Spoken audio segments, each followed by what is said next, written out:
first blush here, walk me through some of the numbers about methane emissions, carbon intensity. What's the group done?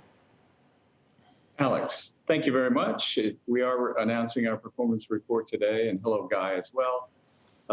We set some targets back in 2018 on methane emission reductions as a percentage of our overall upstream operations. We set a target of 0.25 back then. Our numbers came in now at 0.23. They're verified by a third party in complete depth. And then we also set some carbon intensity numbers, which we've actually already achieved in terms of reduction in carbon intensity.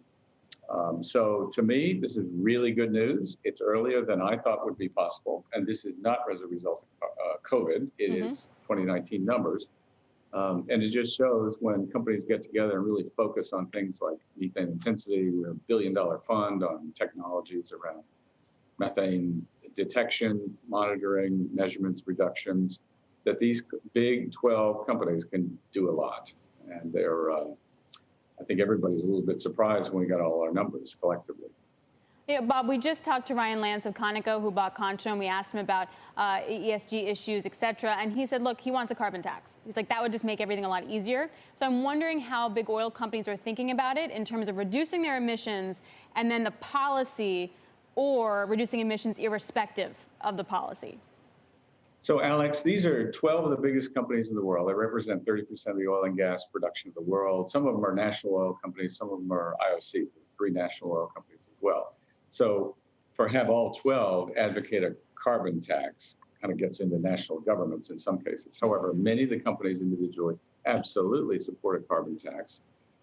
Think that, you know, if you tax something that you use without any, if you don't have a tax, people just spend it.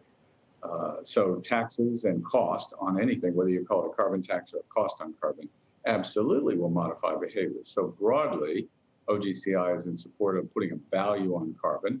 Many of the companies support the carbon tax, and I agree with Ryan. Bob, isn't the problem, though, that the language around the way that we talk about this industry is not apples with apples? We need some sort of common form of language to make things happen and for people to understand it better. The big oil companies probably are able to communicate with each other and understand each other, but the industry as a whole can't. So don't we need to simplify things? Well, it took us a while as the 12 big companies globally all around the world to actually get a common language on methane intensity and methane carbon intensity as well. So you're absolutely right. A common language is very important, and it varies all across the world. But if you can put together, and I like the idea personally, of a carbon tax in the U.S. where you basically define the use of carbon. I think that the George Shultz and the effort and his coalition to actually tax and then return money to citizens is a really good idea. But language is really important, and definitions are important here as they are with, say, Scope 3, which has many definitions as well. So I couldn't agree with you more. And having these 12 big companies around the world define methane intensity and carbon intensity has been a big breakthrough.